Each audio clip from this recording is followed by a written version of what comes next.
Let me put up this next memo. You want me to read this? Yes, please. February 4th, 2004. Subject: what you know. There are known knowns. There are known unknowns. There are unknown unknowns. But there are also unknown knowns. That is to say, things that you think you know that it turns out you did not.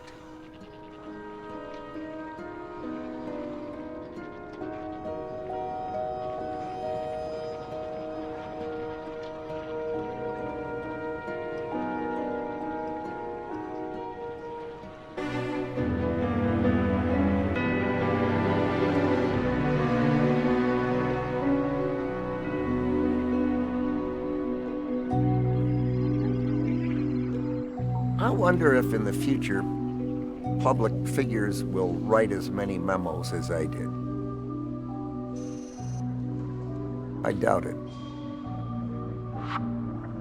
I must have gotten in the habit of dictating things that were important. Not a diary, not a journal. They're almost all working documents. Now, they become historical documents in retrospect, but at the time, they were all had a purpose. In the later years of my using the dictaphone, why they were called snowflakes, because they were on white paper. What would you say the total number of memos might be? They said I dictated 20,000 just in the last 6 years at the Pentagon. There have to be millions.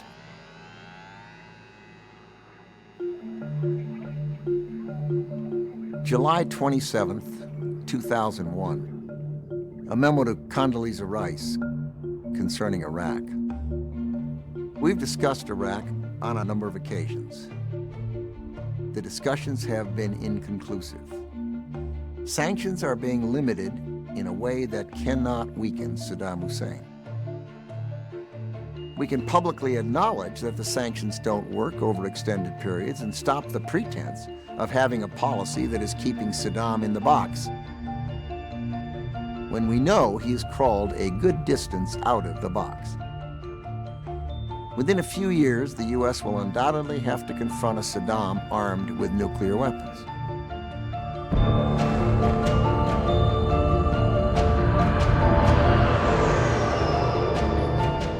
If Saddam's regime were ousted, we would have a much improved position in the region and elsewhere.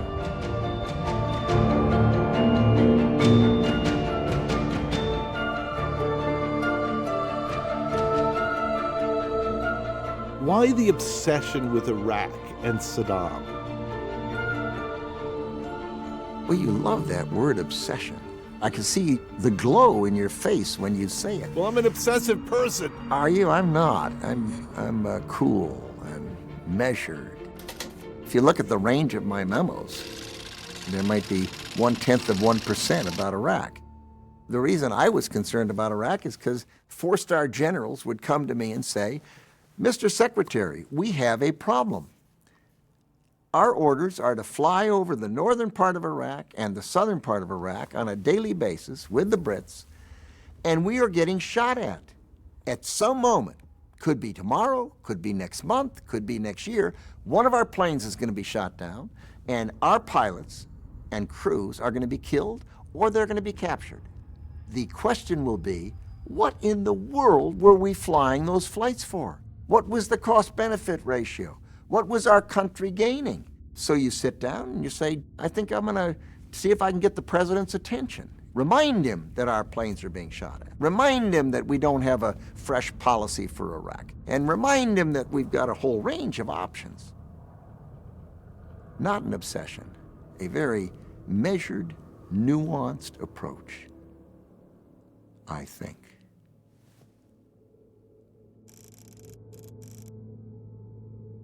In my confirmation hearing, when I was nominated to be Secretary of Defense, the best question I was asked was, what do you worry about when you go to bed at night? And my answer was, in effect, intelligence. The danger that we can be surprised because of a failure of imagining what might happen in the world. There are known knowns, the things we know we know. There are known unknowns, the things we know we don't know. There are also that third category of unknown unknowns, the things we don't know we don't know. And you can only know more about those things by imagining what they might be.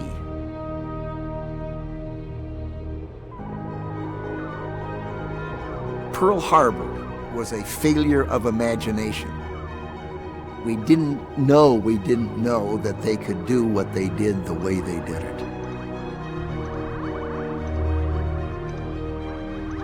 We had people working on breaking codes. We had people thinking through what are the kinds of things they might do. And lo and behold, the carriers were able to, on a Sunday morning, get very close to Hawaii, launch their planes, and impose enormous destruction.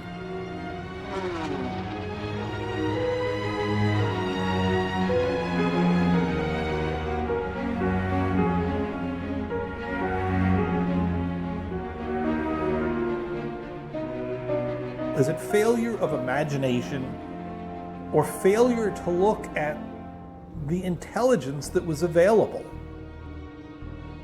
They had thought through a great many more obvious possibilities. People were chasing the wrong rabbit.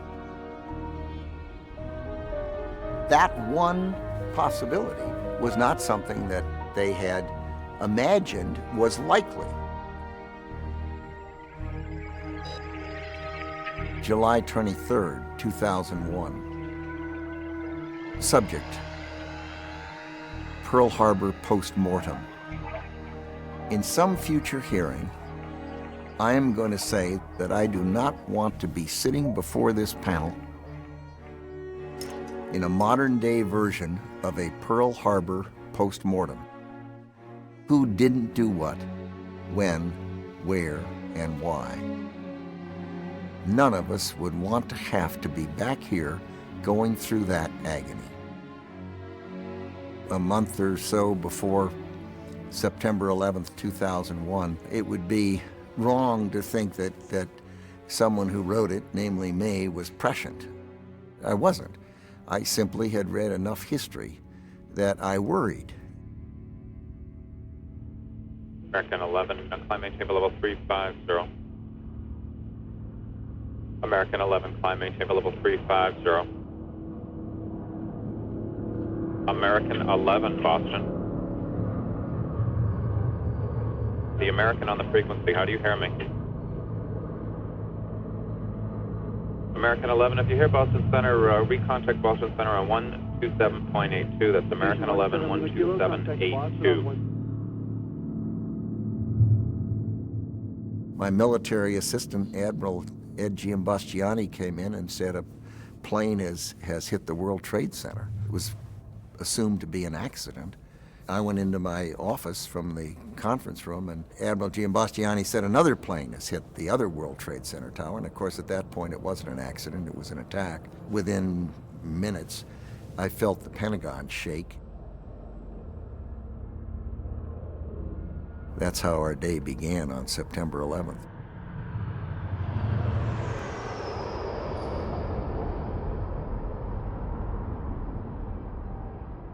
They had hit the center of economic power in New York, and they then had hit the center of military power at the Pentagon. You need to find out what had happened. What was it? I got up and went down the hall and on my floor until the smoke was so bad I had to get outside, and I went downstairs and outside and around the corner, and here were pieces of that American Airlines airplane just spread all over the apron, all over the grass. Flames and smoke, people being brought out of the building who were injured and burned and wounded. The first responders really hadn't arrived yet. There were very few people there.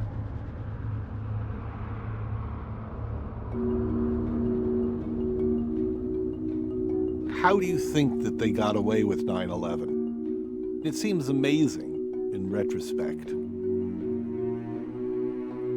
Everything seems amazing in retrospect. Pearl Harbor seems amazing in retrospect.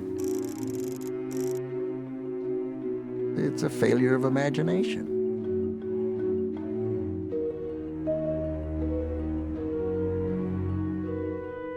It's not as though you aren't aware of possibilities, but you tend to favor some possibilities more than others. And it's enormously important to have priorities. What are you going to worry about? What is it you want to do? What are you going to be prepared for? And you have to pick and choose. Well, to the extent you pick and choose and you're wrong, the penalty can be enormous.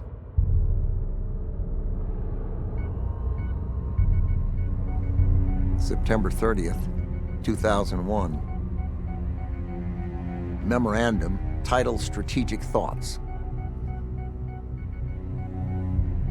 The U.S. strategic theme should be aiding local peoples to rid themselves of terrorists and to free themselves of regimes that support terrorism. The regimes of such states should see that it will be fatal to host terrorists who attack the United States. The United States government should envision a goal along these lines. New regimes in Afghanistan and another key state or two that supports terrorism. Syria out of Lebanon. Dismantlement or destruction of weapons of mass destruction capabilities. If the war does not significantly change the world's political map, the U.S. will not achieve its aim.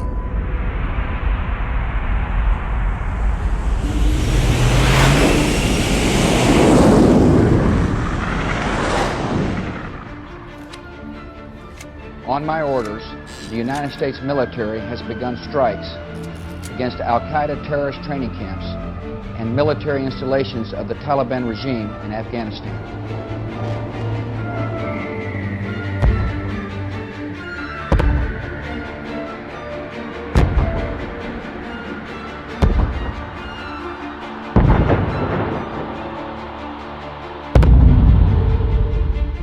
In relatively short order, a matter of weeks, Kabul was occupied, the Taliban was defeated and run out of the country in large measure, and a lot of al-Qaeda were killed.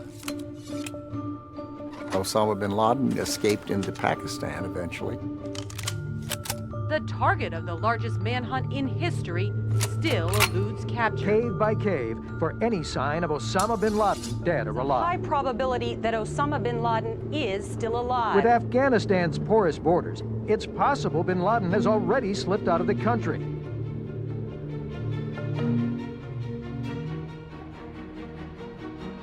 Osama gets away, and a confusion sets in. People began to think that Saddam was connected with al-Qaeda and with 9/11.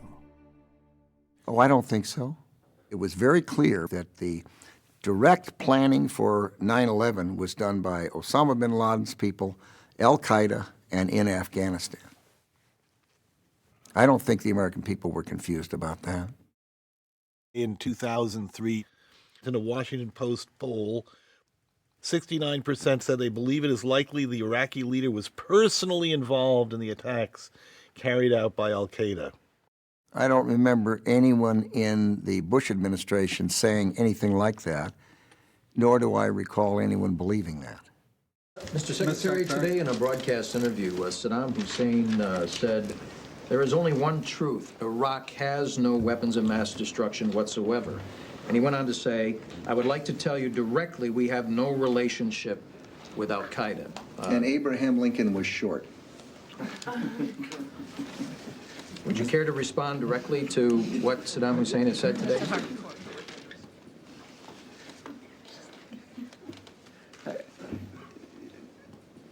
How does one respond to that? It's just a continuous pattern. This is a case of the local liar coming up again and people repeating what he said and forgetting to say that he never, almost never, rarely tells the truth.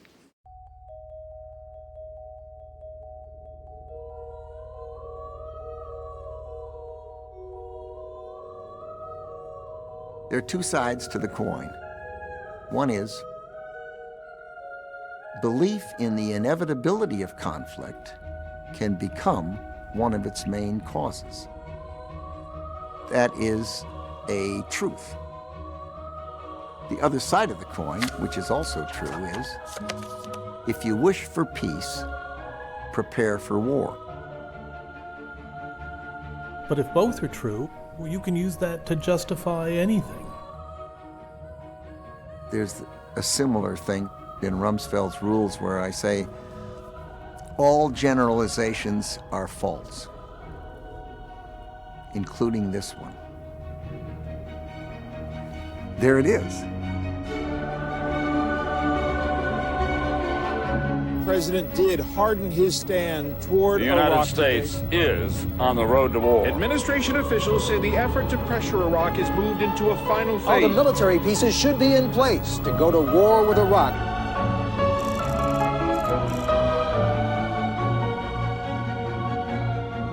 On January 11th, 2003, the Vice President's office called and requested that I come over to meet with him and the Saudi ambassador, Prince Bandar. It was unusual. I mean, I wasn't often in the Vice President's office.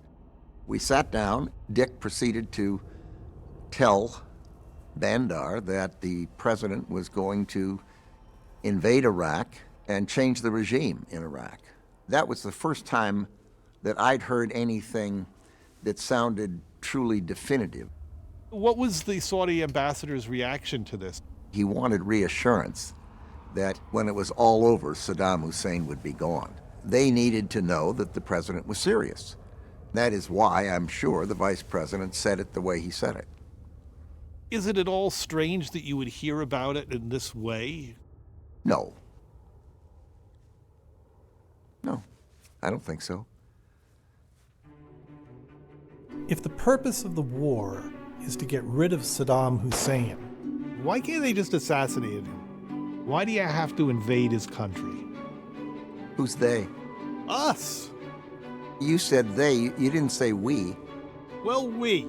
I will rephrase it. Why do we have to do that? We don't assassinate leaders of other countries. Well, Dora Farms, we're doing our best. That was an act of war.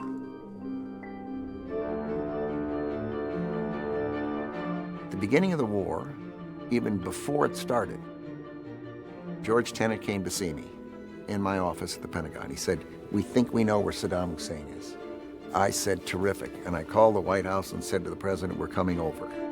We met in his office. George Tenet would go from the Oval Office into a side office and talk to the people in the Central Intelligence Agency who were talking to the agents on the ground in Iraq. The word came back that somebody had identified Saddam Hussein as being at Dora Farms. George Tenet was convinced that his people on the ground were giving him the straight dope.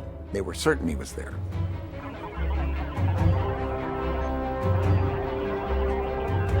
We'd put on alert aircraft.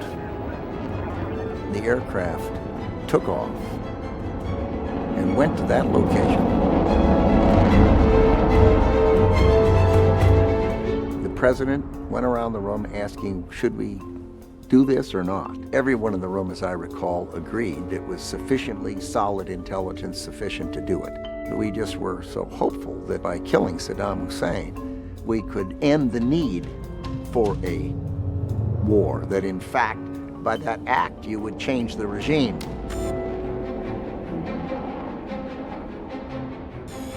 The planes went in and they struck the farm, killed some people.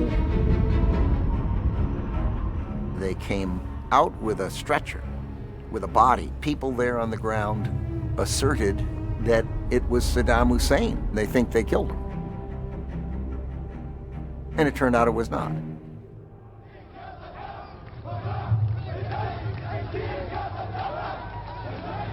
What a wonderful thing it would have been if he could have been killed.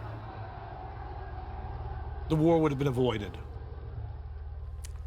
It's possible. May not have been, but it's possible.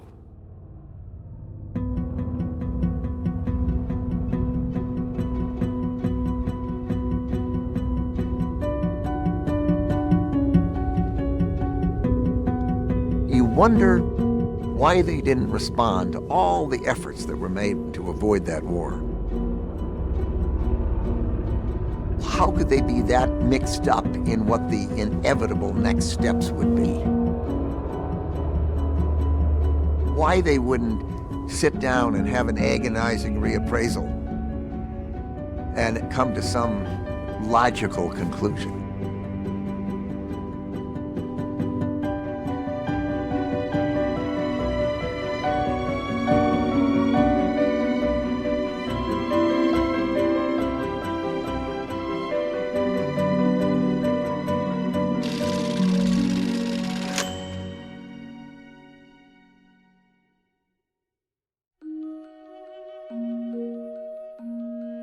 I was elected to Congress.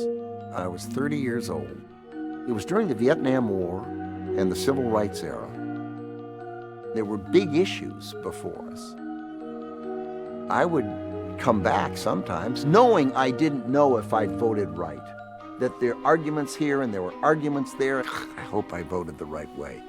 Why did I do what I did? And I'd sit down and dictate that.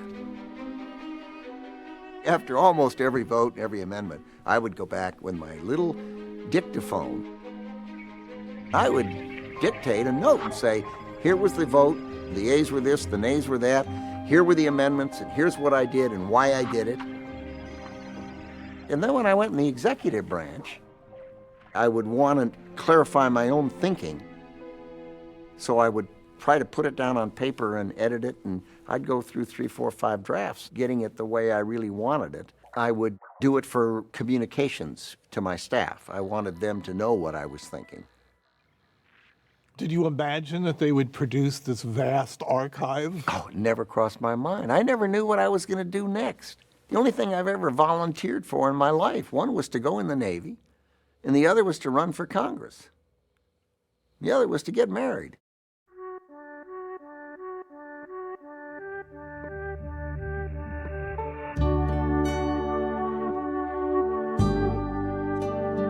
You look at being married to the same woman all those decades.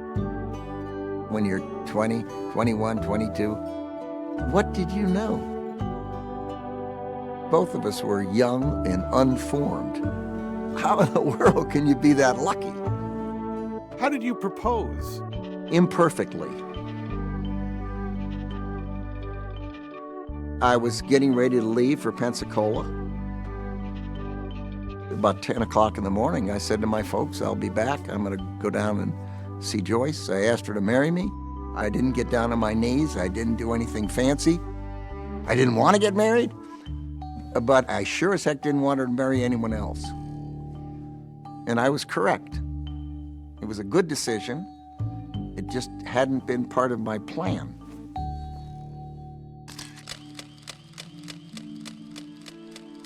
Director of the Office of Economic Opportunity was Rumsfeld's first job for Richard Nixon. Later, when OEO seemed headed for extinction, Mr. Nixon named him Director of the Cost of Living Council. After friction developed between Rumsfeld and H.R. Haldeman, Rumsfeld requested a change and was sent to Brussels as the U.S. ambassador to the North Atlantic Treaty Organization. He got out just in time and survived Watergate with reputation intact. A person who works that hard to become president had to believe that everything he did or thought would be useful to preserve. He puts in place these recording devices like other presidents had, And then he'd go about being himself, and sometimes he'd let his hair down and say things in ways that he might not have said had he remembered at each second of the day that it was being recorded. All of us say things we shouldn't say, that on reflection we wish we hadn't said. I expect he just felt that on balance everything was worth preserving because he was an historic figure. We've done a hell of a lot for Rumsfeld. I agree. And I think Rumsfeld maybe is not too long in this world. He's ready to jump the ship. No, I don't think he's ready to jump. I doubt he ever would, just because it serves his interest more not to. But I sure don't think he's ever going to be a stalwart member of the ship. Except when it's floating high. You tried. Just positions himself as close to the water as close to the time. Well, then let's dump him right after this.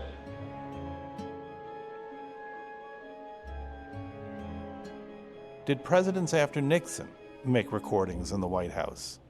The only president I was close enough to answer that question about was Gerald R. Ford, and I can assure you he did not. My guess is that people tend not to fall in exactly the same potholes that their predecessors do.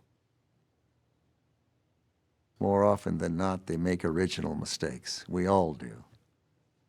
But I assume the presidency under Gerald Ford had extraordinary announced when he first took office before that he was not going to experienced by have a Americans. chief of staff. This is an He was hour going to be the anti-Nixon, the anti-Haldeman, the anti-Ehrlichman. He had said he was going to have a coordinator or something like that. And that's when I told him he'd have to find somebody else because it wasn't going to work and I didn't want to be a party to it. After a while, he agreed that I was right. At the time, there were a number of people still being looked at by what was then called the special prosecutor. This is really an extraordinary moment. The White House is filled with lawyers and investigators. That's exactly right. It was September 29th, 1974, in the morning that I dictated this memo on the subject of the safe in the Chief of Staff's office. I arrived at approximately 5 p.m. I wanted to clean out the place so that I could move in, and I wanted to make sure that there was nothing in the place that I didn't want there, such as recording equipment, telephone bugs, and the like. At approximately 5:15 p.m., Bill Walker commented that there was a safe in the cupboard. This says to the left of the fireplace. If you're standing in the fireplace, it was to the left. Actually, it was to the right if you face the fireplace.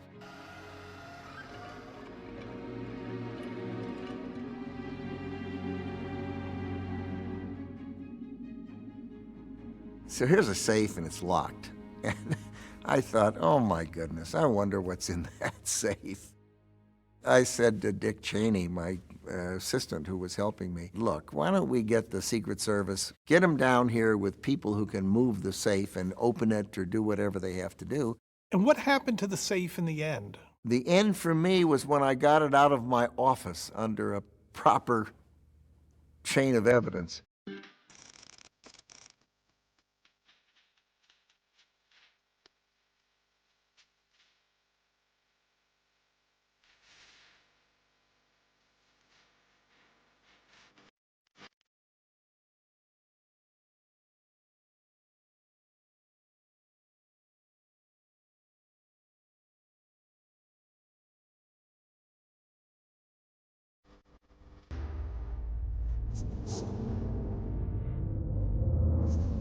They put the word out, stay tuned to Armed Forces Radio. When you hear it said that the temperature is rising to 105 degrees and you hear, I'm dreaming of a white Christmas, you'll know the evacuation is ordered. The North Vietnamese and Viet Cong forces moved into Saigon directly towards the U.S. facilities.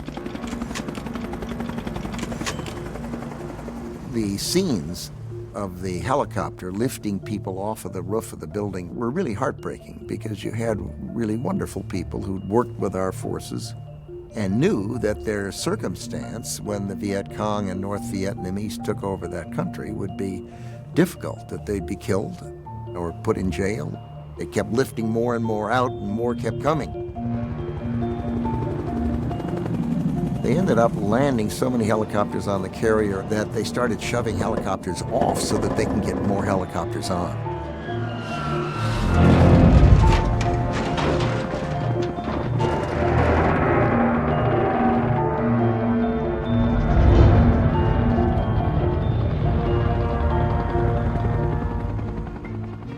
Were you with the president when all of this is going down? Yes, I was in the Oval Office with Secretary Kissinger and the president and other close aides to the president. It was a day anyone involved will never forget. The inevitable, ugly ending of an unsuccessful effort. Do you think that there's a lesson to be taken from this? Well, one would hope that most things that happen in life prove to be lessons. Some things work out, some things don't. That didn't. If that's a lesson, yes, it's a lesson.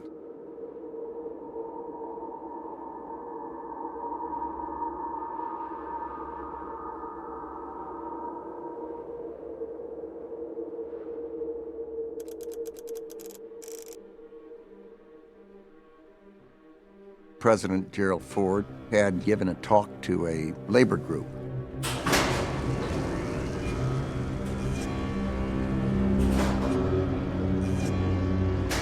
He went out the back and we went into a freight elevator. The doors went open, we walked out, and the top door came back down. And it hit Gerald Ford right across the forehead. And he ended up with a cut about 1.5 inches wide.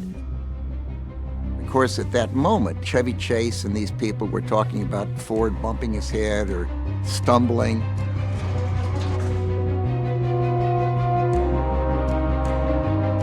So we went up in the room and the doctor started putting powder on it to see if he could calm it down so it didn't look like a neon sign. It came time to leave. He waved and shook hands, got out to the street corner. Shot rang out. Sarah Jane Moore was across the street, fired a bullet.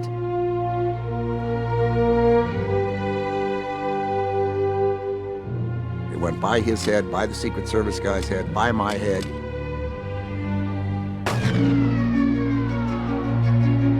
Matter of inches from both of us. We got in the car, pushed him down on the floor, and Secret Service man on top, I'm on top. The car races out of the city, not knowing what might be next. Finally, you hear this muffled thing from President Ford, and he says, "Come on, you guys, get off, you're heavy." And so we sat up, went to the airplane, and left. I used to tease him and say, I hoped he appreciated fully how I handled his departure from the hotel in San Francisco. No one ever noticed that he had the neon sign on his forehead.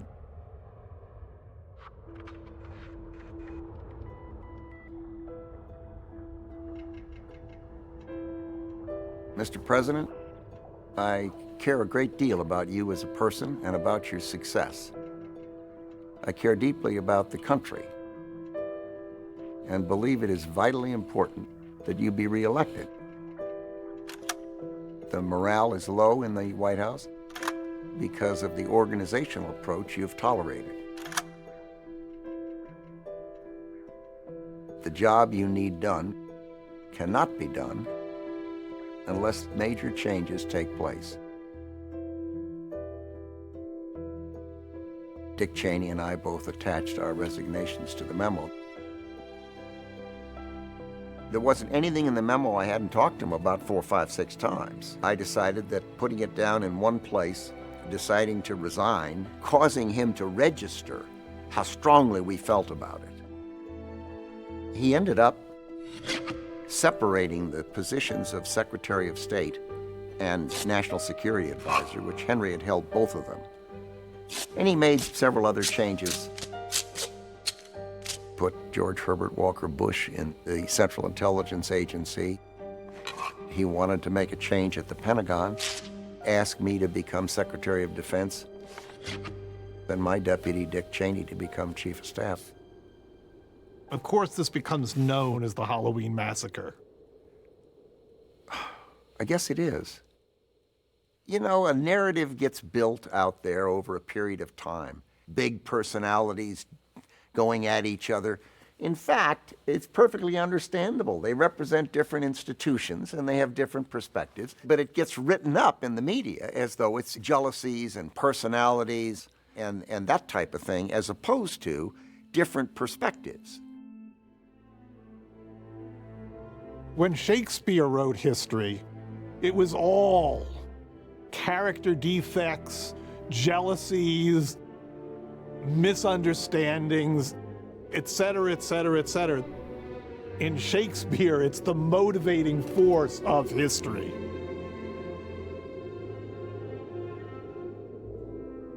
Maybe Shakespeare got it wrong.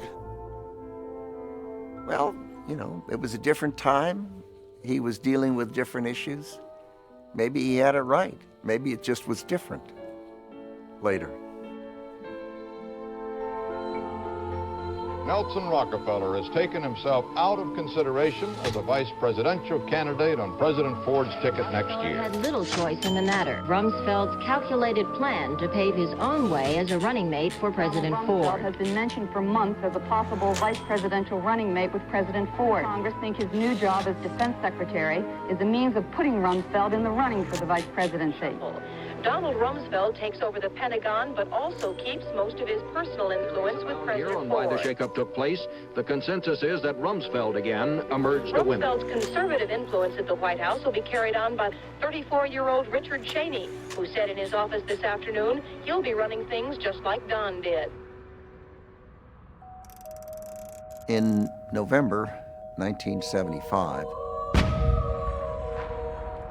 I became the youngest Secretary of Defense in history.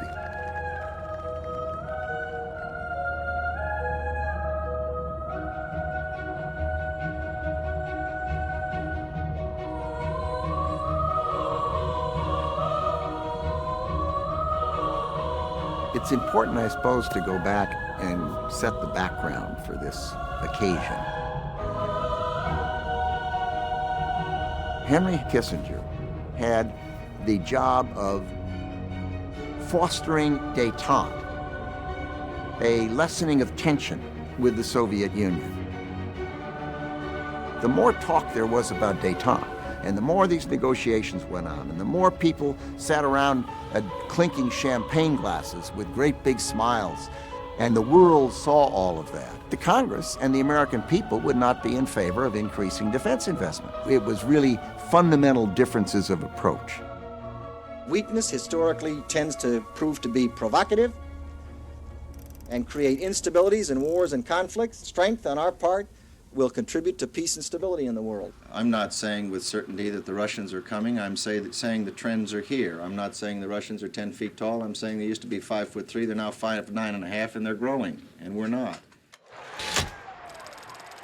To be brand new in the Department of Defense, with a presidential campaign going on, my task was to meet with members of the United States Congress, a small, intimate setting where I could take a classified briefing and show them the overhead photographs that were highly classified, they were top secret, let them see for themselves what the Soviet Union was doing. I would get 6 or 8 or 10 of them and bring them down to the Roosevelt Room, which is right across from the Oval Office in the West Wing of the White House. Not in the Pentagon, in the White House. In the White House, absolutely. If you have a meeting in the White House in the Roosevelt Room and the president stops by and says hello to him, it is much more memorable for them. I had a major fraction of all the United States senators and all the members of the Congress come into those meetings, night after night after night. When you would show these photographs to people from satellites or from a U-2, people were amazed by them. In addition, we prepared an unclassified series of charts. One was on U.S.-USSR military manpower. Another one had U.S. and Soviet military investment.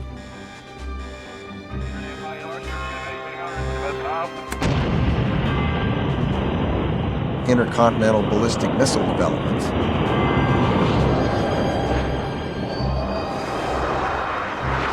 Changes in strategic force levels. Warheads, megatonnage, estimated production rates. No one statistic was determinative. What was important is what were the trend lines.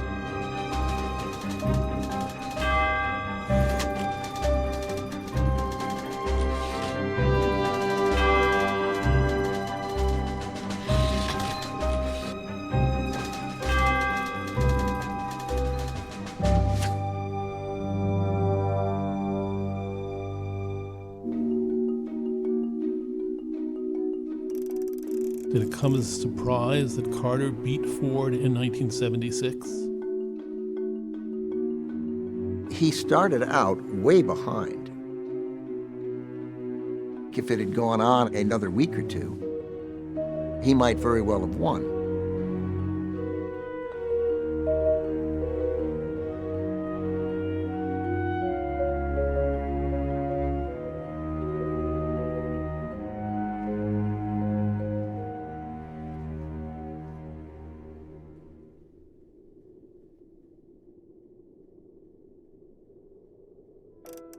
The Republican National Convention begins here tomorrow, and most of the players are in place. Playing the vice presidential One guessing big question game. remains: who will be Reagan's vice presidential choice? The Republicans are floating some of the rumors in an effort to keep The up list the suspense. includes former Ambassador George Bush, who gave Reagan his toughest primary battle. Defense Secretary Donald Rumsfeld. Questions about Rumsfeld are whether his ties to Republican big business are too close and whether he's too ambitious to fit in, playing second fiddle to Reagan. There is the picture of Donald Rumsfeld as Machiavelli, and that you managed George H.W. Bush into the CIA as a way of destroying his presidential ambitions. It's utter nonsense. He had to know the truth, and why he would promote that idea. He must have believed it for some reason. I suppose it's kind of more fun for somebody to be able to say they were pushed rather than they tripped.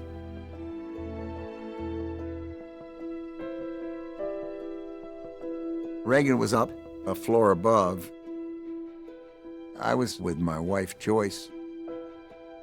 I had a man glued at my hip, ready to tell me if Governor Reagan called and wanted me to be vice president. The press was filled with this excitement about the possibility of President Reagan selecting Gerald R. Ford. I was stunned at the thought. It's like sticking four hands on the steering wheel. You're going to end up putting the truck in the ditch. My phone rang. It was Governor Reagan.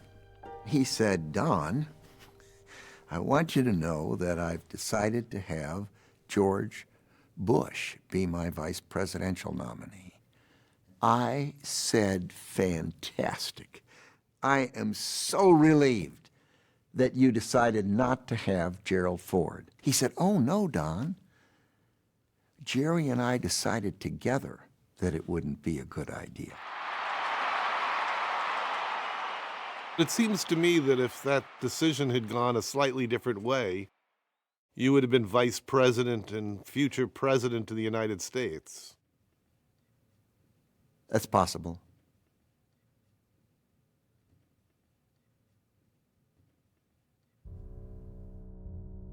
I was living in Illinois.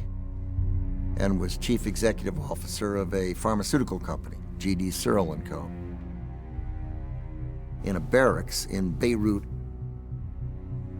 a truck loaded with explosives came racing through the gate under the building, killed 241 Americans. Shortly after, the Secretary of State, George Shultz, called and said that they wanted me to serve as special envoy for President Reagan to the Middle East. With our new representative. So, Don, good luck, and our hearts are with you. I began traveling in the region. I would send cables back, trying to report back on my observations. I titled one of them back in November of 1983, The Swamp.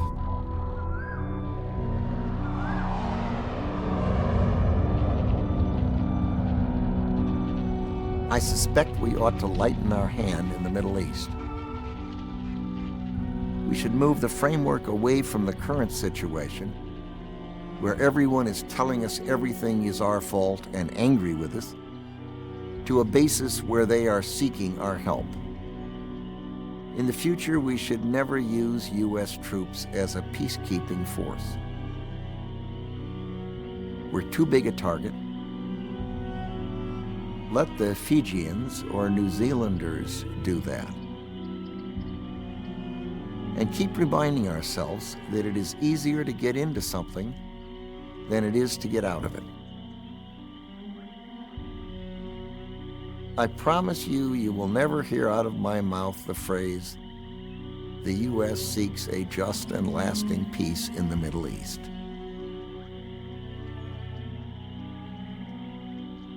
There is little that is just, and the only things I've seen that are lasting are conflict, blackmail, and killing.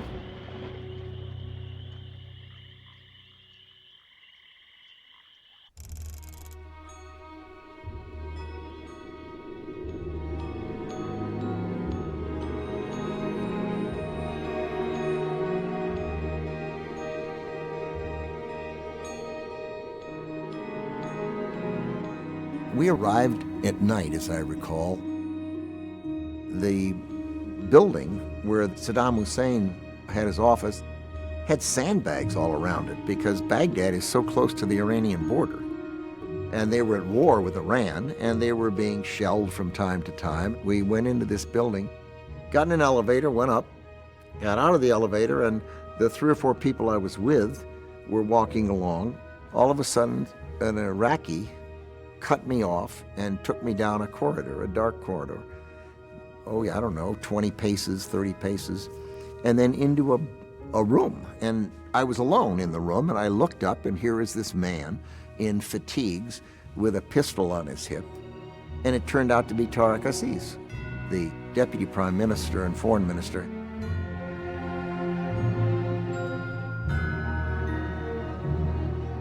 It was hours that we were in there talking alone. It looked like it had leather walls, padded walls, maybe Nalgahide or something. We would have a meeting with Saddam Hussein the next morning, and the time was set, and we went in, and there he was. A brutal dictator in his military fatigues with his pistol at his hip.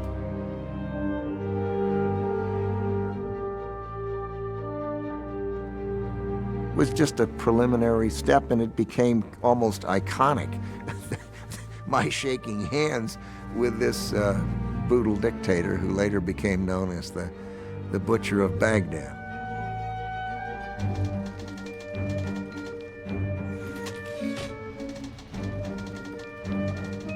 He postured constantly and was presenting himself as the great leader, which dictators apparently do. They foster that and have school kids praise them, make sure that their image is everywhere, whether in a photograph or a statue, and cause people to bow and kowtow. And you know, if you see your picture everywhere long enough, and if you see enough statues, pretty soon you might even begin to believe that.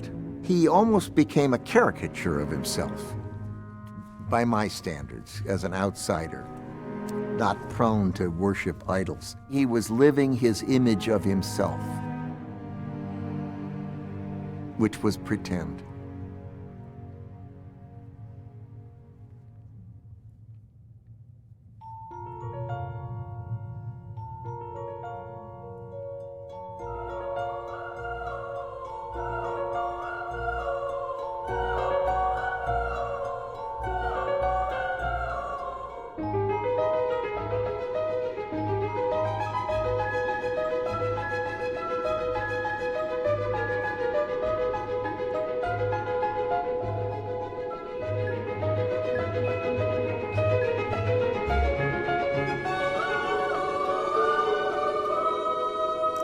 There are those who suggest today that the United States is in decline, that in fact we should allow someone else to contribute to the stability in the world. I happen to disagree with that, and I think that we need to provide leadership, and I think that leadership can make an enormous difference in what the world's going to look like in the 1990s and the year 2000. If you read the newspapers or watch television today, and you look at the polls, first they rank Gorbachev as the reason that these changes are occurring, and second they gave Reagan some credit, which is ridiculous. The credit belongs to Truman and Adenauer and to steadfastness over a period of 40 years.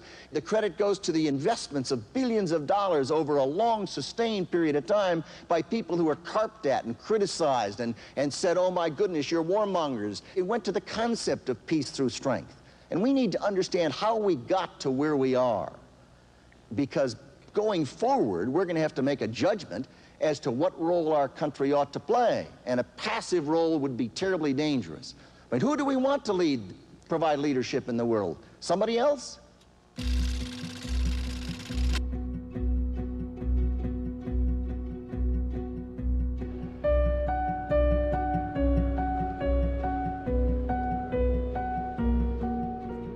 We're here today to swear in Don Rumsfeld as Secretary of Defense and welcome him back to public service.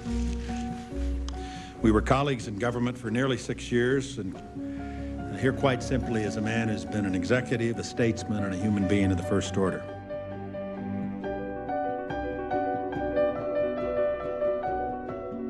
I assume that Dick Cheney brought you into the Bush administration.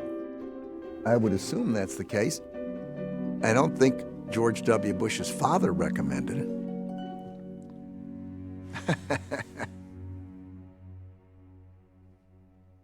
Obviously, George W. Bush was his own man, made his own decisions. Subject, chain of command. A memo to Condoleezza Rice. Because I failed to get you and the NSC staff to stop giving tasks to combatant commanders and the Joint Staff, I've drafted the attached memorandum. I'd hoped it would not be necessary for me to do it this way, but since your last memo stated that we should work it out from our end, I'm forced to do so. You are making a mistake. You're not in the chain of command.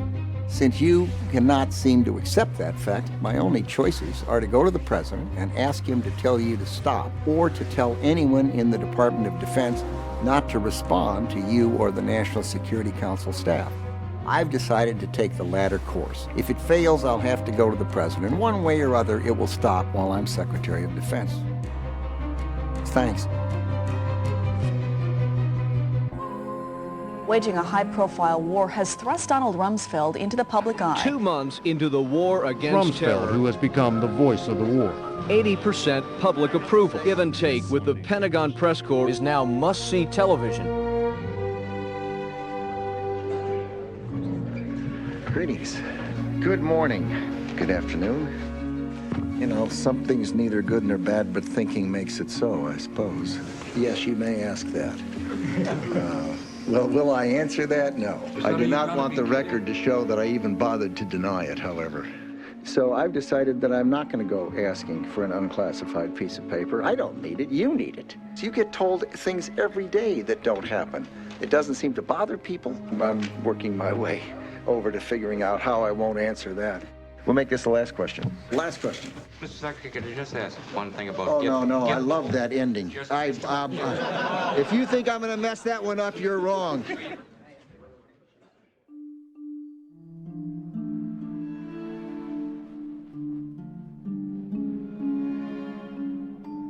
The U.S. and its Afghan allies clearly have the momentum in the battle for Tora Bora.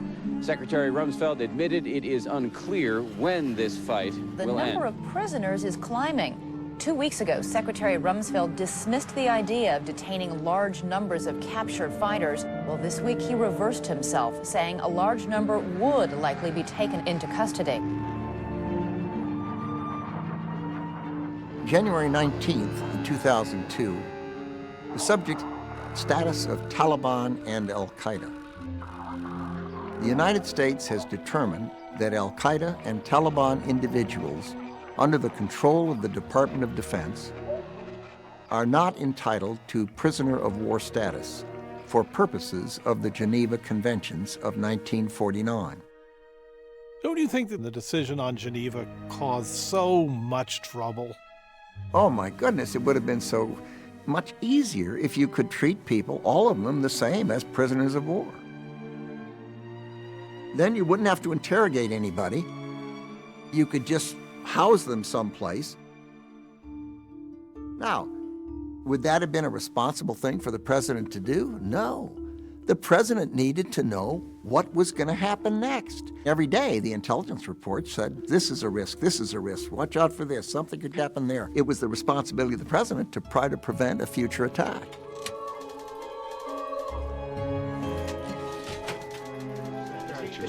Tell you what I'm going to do.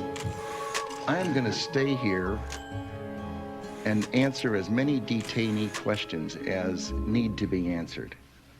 I don't know that I'll know the answers to all the questions, but if I don't, we'll find them, because it seems to me it's time to tap down some of this hyperbole that we're finding. Mr. Secretary, Yes. is John Walker being treated the same way as the other detainees? Yes. Shackled, hooded in the transfer? Oh, my goodness, now, look. Is he being treated like the other detainees, shackled, hooded, and what have you? Oh, well, let me say this about that. When people are moved, they are restrained. That is true in prisons across the globe. Will any single prisoner be treated humanely? You bet. When they are being moved from place to place, will they be restrained in a way so that they are less likely to be able to kill an American soldier? You bet. Is it inhumane to do that? No. Would it be stupid to do anything else? Yes. Mr. Secretary.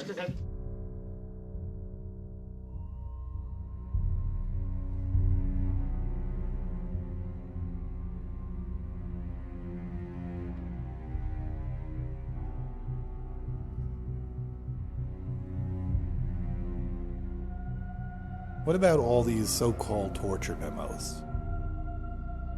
Well, there were, what, one or two or three, I don't know the number, but there were not all of these so-called memos. They were mischaracterized as torture memos, and they came not out of the Bush administration per se, they came out of the U.S. Department of Justice, blessed by the Attorney General, the senior legal official of the United States of America, having been nominated by a president and confirmed by the United States Senate overwhelmingly. Little different cast I just put on it than the one you did.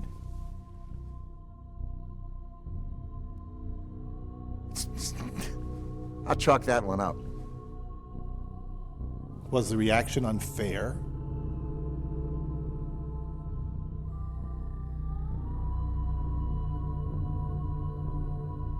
Well, I've never read them. Really? No. I'm not a lawyer. What would I know?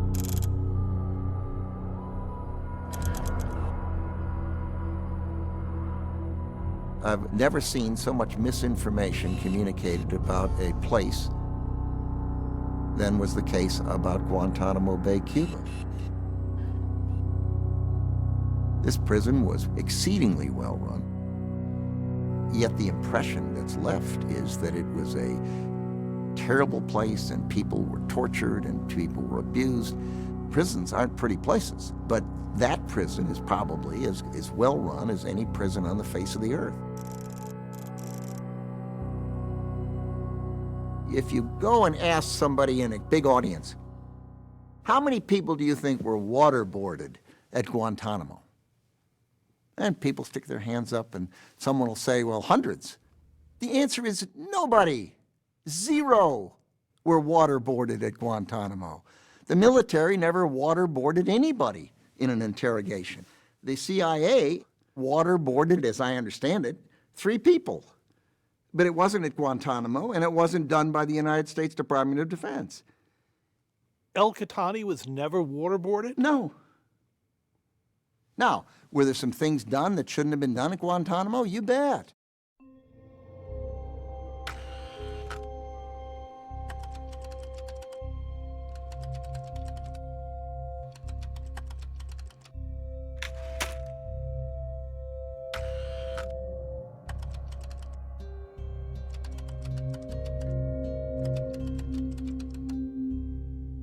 When someone looked like they were a very high-value detainee, the Department of Defense didn't deal with them. The Central Intelligence Agency did, and properly so. In the case of Qahtani, he was a high-value detainee, and for some reason he wasn't transferred. Someone junior in the chain of command decided that he was probably the 20th hijacker. General Hill wrote a memo. There are 3 categories of interrogation techniques that we would like you to consider for approval. How unusual were these techniques? Oh, they ran the gamut. One of the techniques recommended was waterboarding, which I rejected.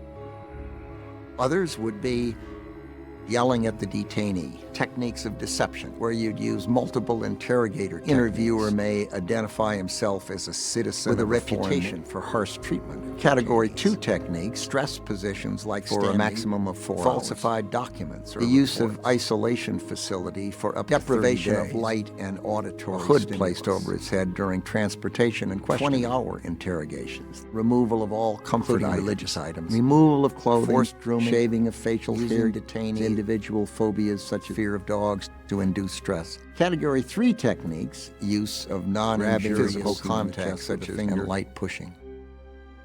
I think that's all. Good grief, that's a pile of stuff. Jim Haynes, the general counsel, sent it to me with a cover memo. I recommend that you approve most of the things in Category 1, if not all, most of the things in Category 2, if not all, and 1 or 2 or 3 of the things in Category 3, but disapprove the others. I remember one of the things required that he stand for 3 or 4 or 5, 6 hours. When I approved it, I wrote down that, you know, I stand for 8 or 10 hours a day. I forget what I said, but something like that. Needless to say, I did not intend that my memo would then be sent back down the chain of command. In the case of Qahtani, some of the things that were done to him were not approved. And the interrogation plan involving the duration and the combination of the techniques was not proper.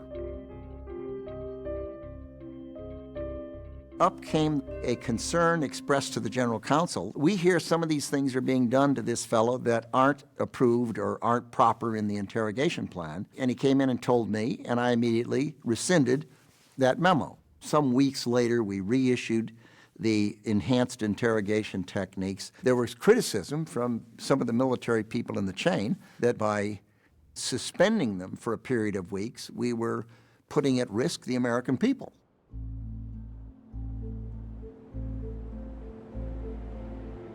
How do you know when you're going too far? You can't know with certainty. All the easy decisions are made down below. When you say, how can you know? The answer is you can't. Wouldn't it be wonderful if we could see around corners? Have our imaginations anticipate every conceivable thing that could happen, and then from that full array and spectrum, pick out the ones that will happen.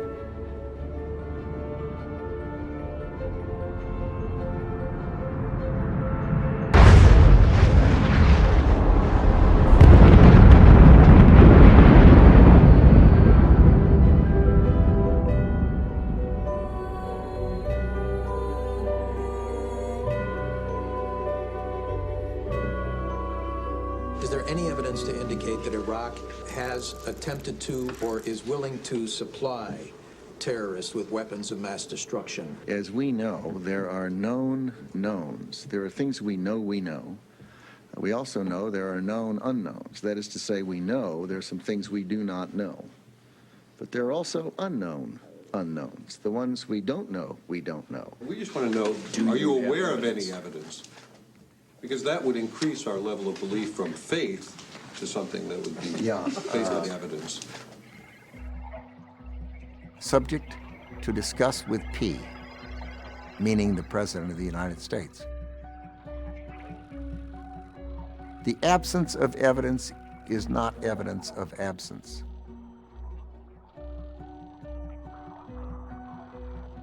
When you say the absence of evidence is not evidence of absence, what you're saying is that there is an absence of evidence about something, but you ought not to say that therefore that is proof that something doesn't exist. It's an easy thing to go from the first part of that in the wrong direction and say, well, the absence of evidence means it isn't there.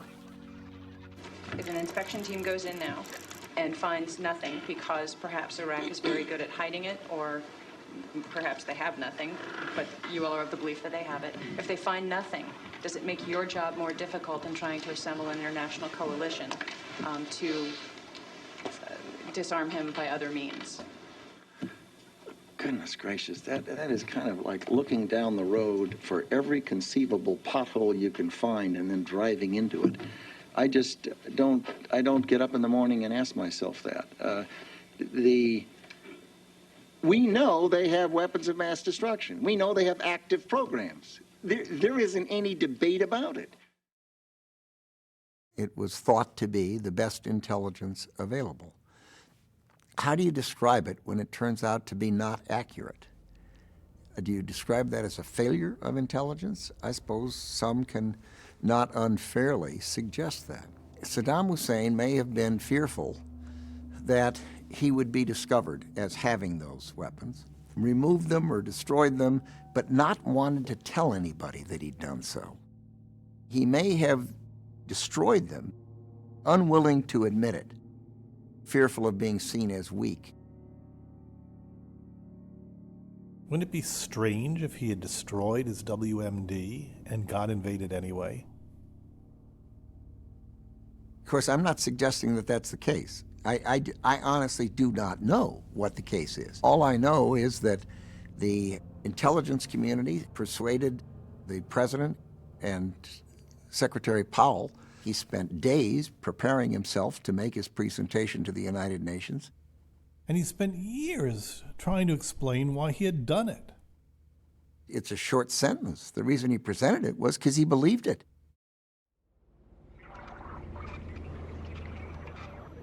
October 15th, 2001. Subject definition. Please give me a good definition for terrorism and some elaboration as to what it is and what it isn't. Thanks. December 28th, 2001. Subject, adopting common terminology. I suggest we use the following terms. Afghan Taliban, Afghan officials and fighters of the former regime. October 31, non-Afghan Taliban. Subject, definition of victory. Where's that definition of victory? January 6th, 2003. Subject, terminology. I want to make a list of things I've done at the Pentagon, like getting rid of words. National missile defense. Requirements. Readiness. Dash. Ready for what? October 1st, 2003. Subject.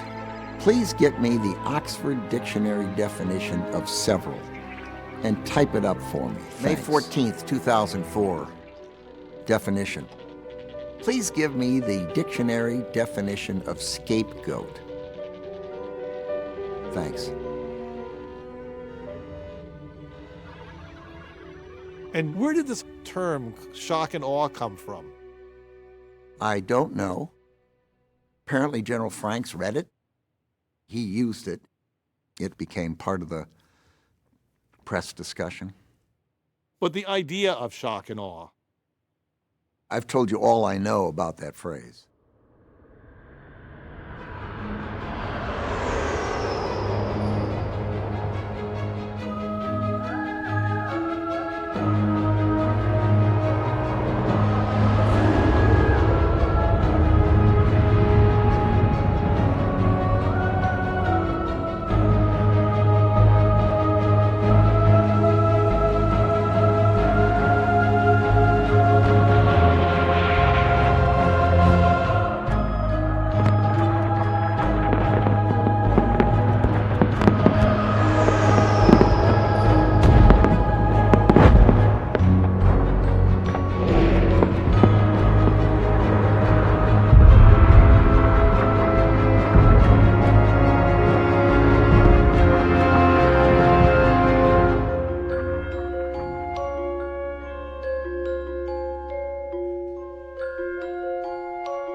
I picked up a newspaper today, and I couldn't believe it. I read 8 headlines that talked about chaos, violence, unrest, and it just was henny penny, the sky is falling, I've never seen anything like it. And here is a country that's being liberated. Here are people who are going from being repressed and held under the thumb of a vicious dictator, and they're free. And all this newspaper could do with 8 or 10 headlines. They showed a man bleeding, a civilian who they claimed we had shot, one thing after another. It's just unbelievable how people can take that away from what is happening in that country. Stuff happens. But in terms of what's going on in that country, it is a fundamental misunderstanding to see those images over and over and over again of some boy walking out with a vase and say, oh my goodness, you didn't have a plan. That's nonsense. They know what they're doing, and they're doing a terrific job, and it's untidy, and freedom's untidy, and free people are free to make mistakes and commit crimes and do bad things. They're also free to live their lives and do wonderful things, and that's what's going to happen here. Mr. Secretary.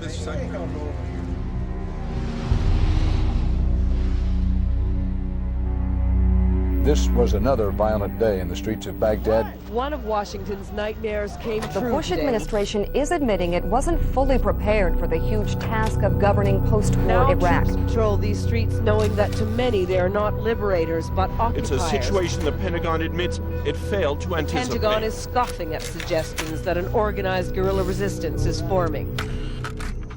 July 23rd, 2003. To General John Abizaid. Subject, definitions.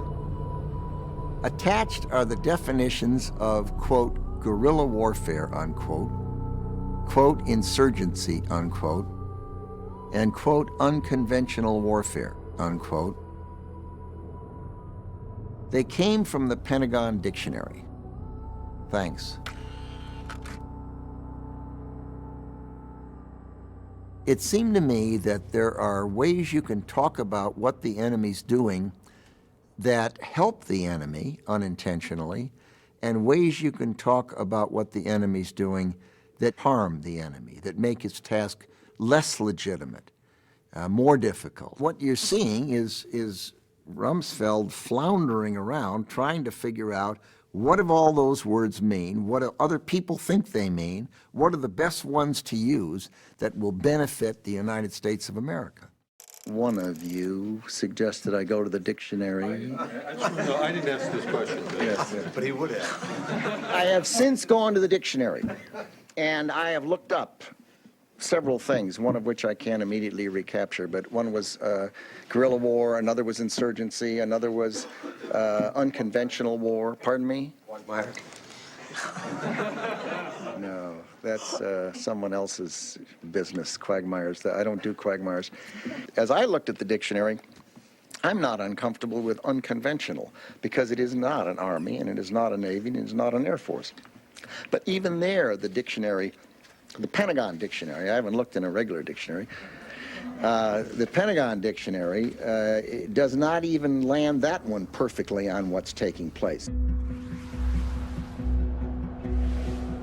The Bush administration has been on a stepped-up PR campaign to stop the erosion of support at home for the dangerous mission Today, in an Iraq. unprecedented series of bombings left a trail of death and The devastation. concern that Iraq's reconstruction is, in fact, falling well short of expectations. Today in Fallujah, Iraqi guerrillas used a roadside bomb to bring an American patrol. Critics accuse the Rumsfeld team of being underprepared for post-war conditions on the ground and unwilling to share decision-making with other government agencies. Acknowledgement that long-simmering tensions over Iraq and its aftermath, particularly between the Departments of State and Defense, have now reached full boil.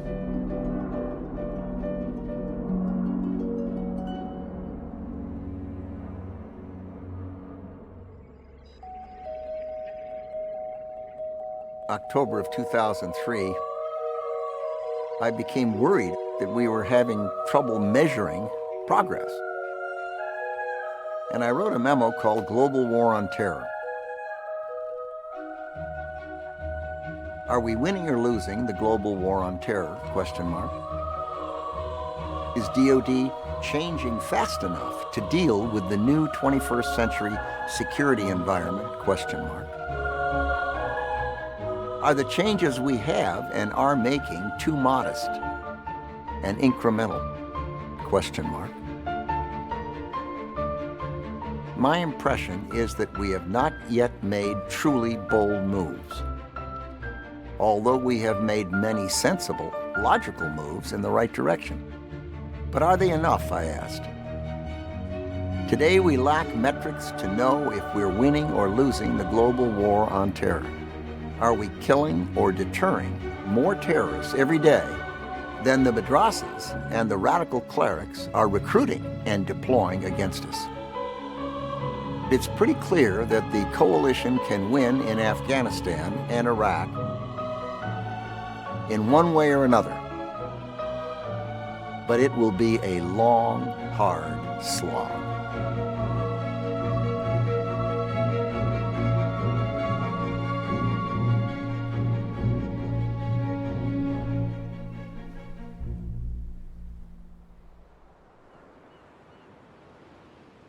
It was Christmas time.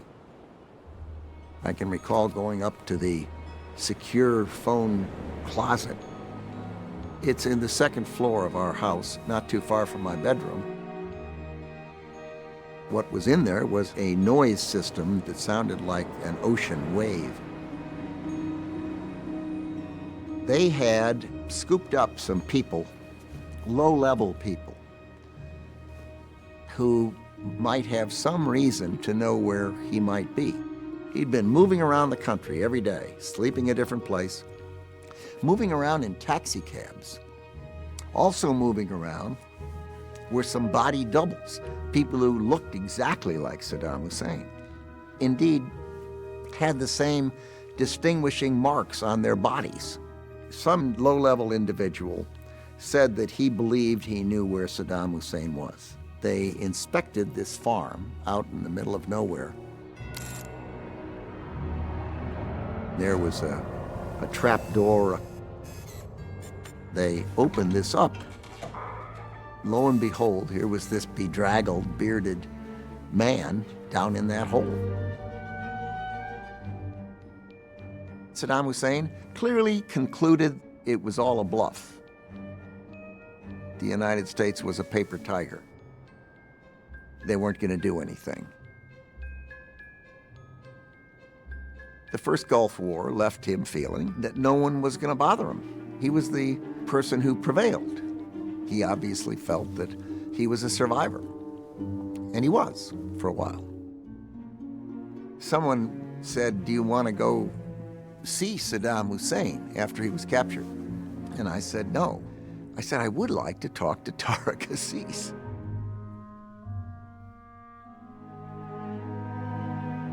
He's a complicated situation for me. As the number 2 man, simultaneously Deputy Prime Minister and Foreign Minister for Saddam Hussein. And you meet with him, you come away with that he is a perfectly rational, logical individual. I've spent hours and hours with him. You wonder what goes on in a mind like that. I would love to talk to Tariq Assis and figure out what in the world they were thinking. What else might the United States have done to reach out to them and get them to behave rationally?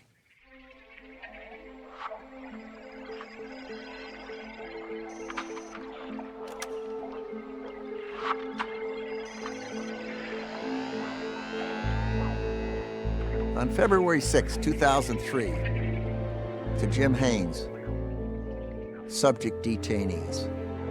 I'm concerned that the detainee issues we were wrestling with have not been resolved. And as far as I can see, it has just dropped into a black pit. We have to get it figured out. January 10th, 2003, subject detainees. I have simply got to know when you folks are going to be prepared to brief the White House on detainees. In fact, I don't think I'll even do it that way. Instead, let me just say you should be prepared to brief the White House subject the NSC or the Principals Committee on detainees, including the most recent issue that has been raised no later than next Tuesday, January 14th. I want to get briefed on the Iraqi detainees fast. I'm really worried about it. Thanks.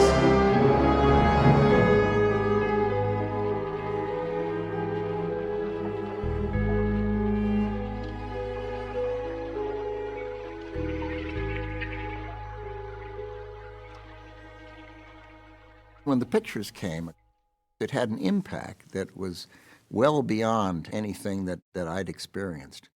Why do you think the pictures did it?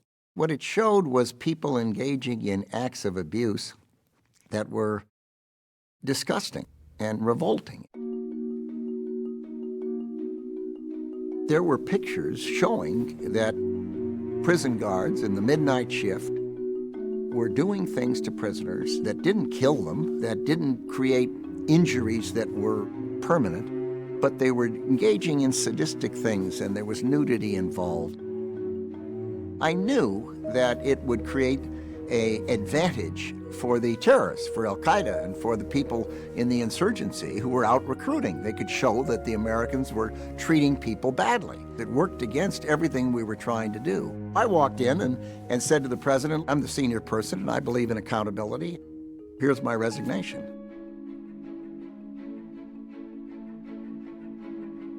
It was in my handwriting. I didn't want to dictate it or have it typed up by somebody.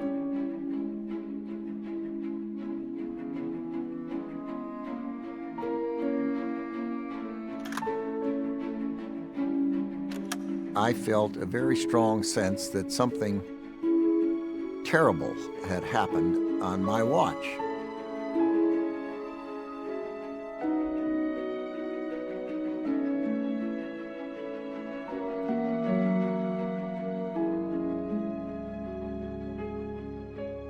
He said, Don, I recognize how you feel about this, but that's not going to solve the problem.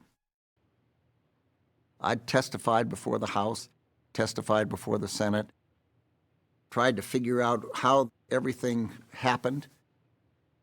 When a ship runs aground, the captain of the ship's generally relieved. You don't relieve your presidents, and I couldn't find anyone that I thought it would be fair and responsible to pin the tail on. So I sat down and wrote a second letter of resignation. I still believe to this day that I was correct, and it would have been better for the administration and the Department of Defense, and better for me, if the department could have started fresh with someone else in the leadership position. So you wish it had been accepted? Yes.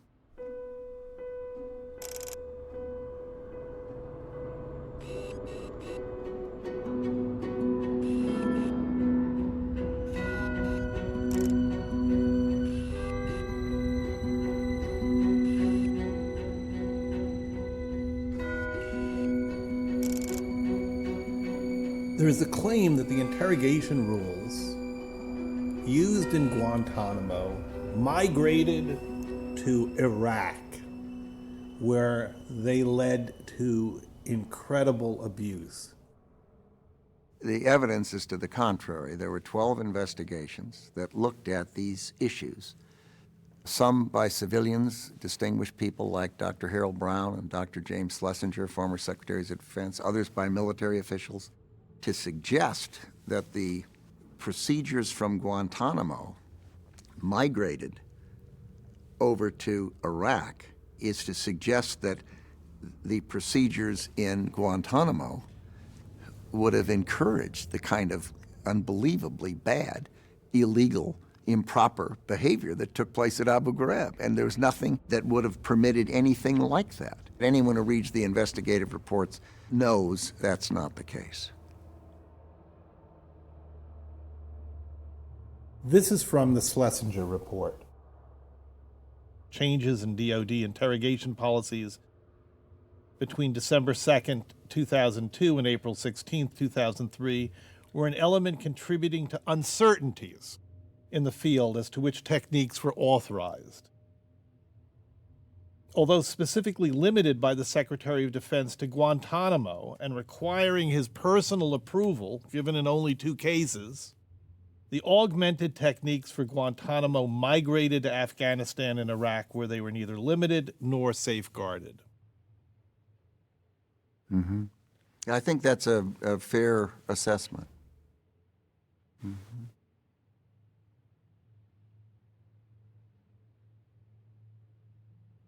Are you saying stuff just happens? Well, we know that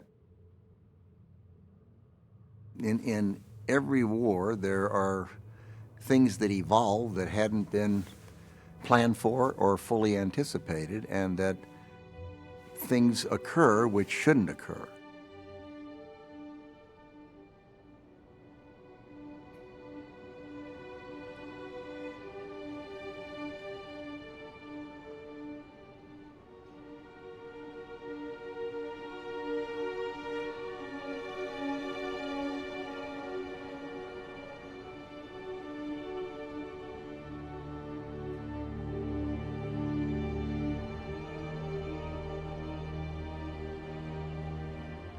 Wouldn't it have been better not to go there at all? Well, I guess time will tell.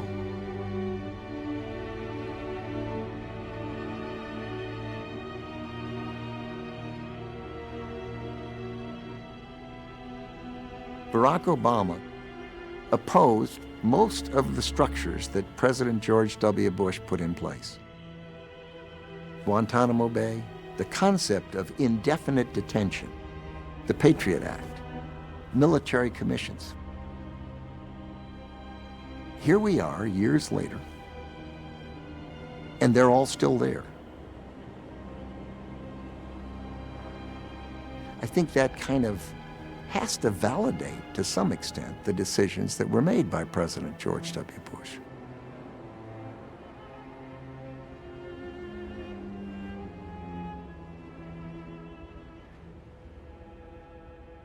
We went to Bethesda and Walter Reed a great many times. The strength that you felt from the families and the people wounded was just absolutely an inspiration. It was an intensive care unit. The doctor said, this guy's not going to make it. We walked in, met the man, talked to him, talked to the family.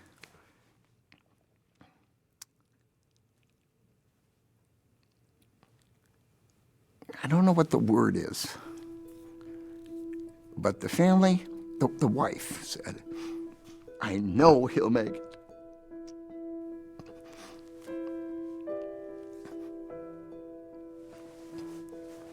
I think it was probably 2, 3, 4 weeks later I went back, and sure as heck the doctor said he made it. Unbelievable.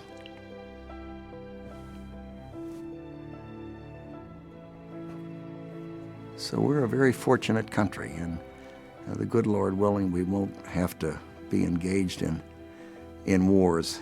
But I'm afraid human nature being what it is, that we'll have to continue to ask young men and women to come and serve our country, and their lives will be at risk.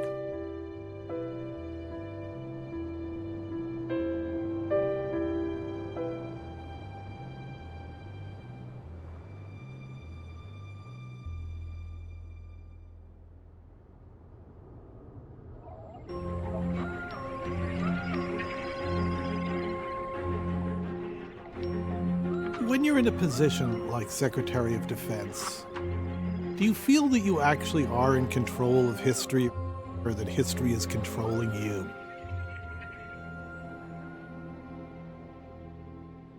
Oh, neither.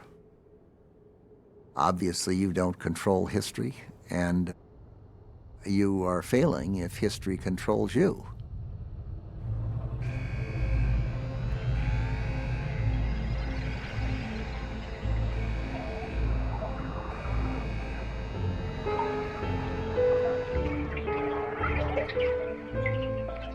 Are you surprised when you go back and read these memos?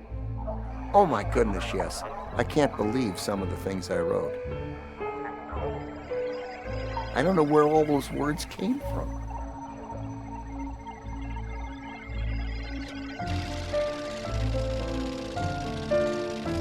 February 4th, 2004. Subject: what you know. There are known knowns. There are known unknowns. There are unknown unknowns. But there are also unknown knowns. That is to say, things that you think you know, that it turns out you did not. If you take those words and try to connect them in each way that is possible, there was at least one more combination that wasn't there: the unknown knowns. Things that you possibly may know that you don't know you know. But the memo doesn't say that. It says we know less, not more, than we think we do. Is that right? I reversed it. Put it up again. Let me see. There are also unknown knowns. That is to say, things that you think you know, that it turns out you did not. Yeah, I think that memo is backwards. I think that it's closer to what I said here than that. Unknown knowns.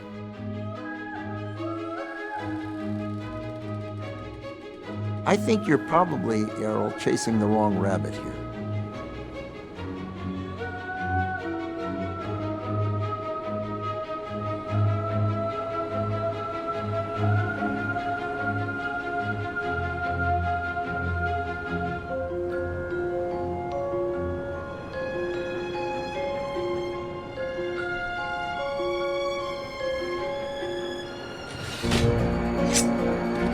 As ubiquitous as those suicide bombers have become in Iraq, far more people are now being killed by executions than by those bombers. Another 40 bodies today dumped on the streets of Baghdad, tortured. But with an especially deadly October and Iraq tipping towards chaos. The U.S. is on the brink of failure in Iraq.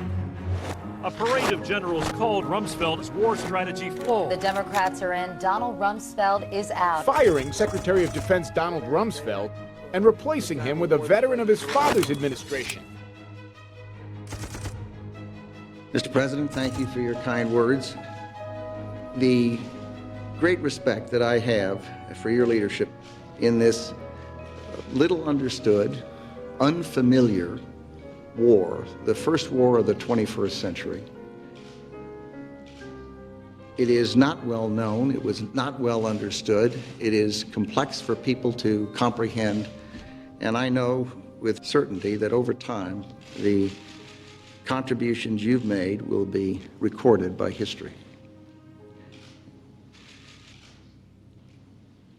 Thank you. Mr. Secretary.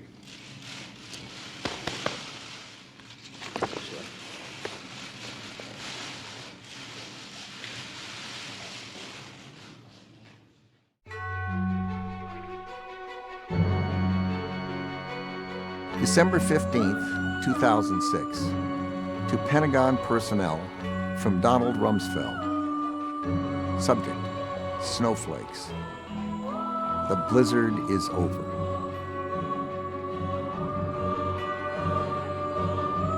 Over the past 6 years, thousands of these memos have fallen.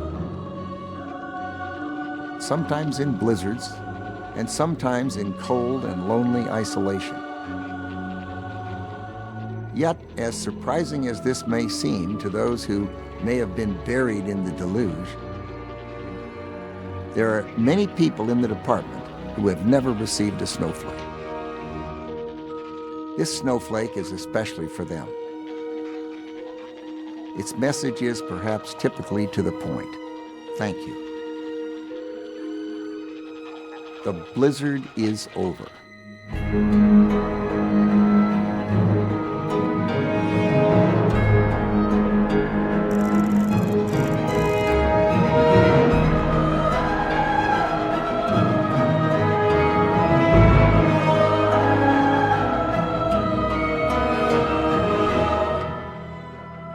One last question.